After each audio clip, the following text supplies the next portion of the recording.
BigThink, we want actionable learning. So in your mind, how do business leaders create mechanisms right now in a resource-constrained organization for learning fast? Well, I think this notion of quick experimentation is absolutely key. So, encouraging people to say, what are our assumptions? How are they changing? What do we think about the world? Where could we see an opportunity for ourselves? And then really encouraging people to try things and just experiment on a small scale.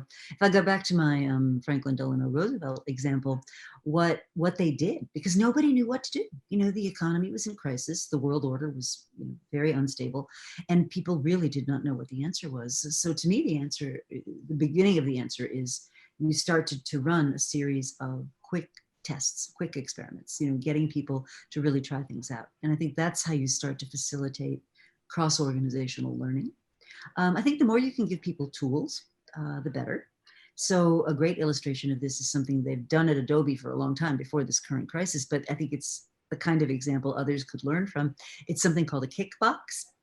And a Kickbox is a red box, and inside the box is an instruction manual, a notebook for bad ideas, another notebook for good ideas, some Post-it notes, because of course all innovation requires Post-it notes, but a candy bar, a Starbucks card, because all innovation requires caffeine and sugar. But the most important thing in that box is a small amount of money. It's $1,000 gift card. And that gift card can be used by anybody at Adobe who would like to try an experiment. And they don't have to go to anybody for approval. They don't have to sell their idea. What they do have to do, though, is they have to use the instructions, and they have to provide the learning that they've gained from doing their experiment, whatever happened, into a common platform so that others can learn from what they did. And they'll tell you at Adobe that they see this as a way of not only getting more people involved in innovation, but it's also a great training vehicle. You've got this $1,000, you learned to do an experiment, you learned to get the result, you learned to put that in. And I think it's a wonderful kind of mechanism for spreading that learning very democratically almost. A couple of other techniques I've seen companies use very effectively is small task forces that cut horizontally across the organization. So let's say that you're very concerned about customer service as your people are distributed and working at home.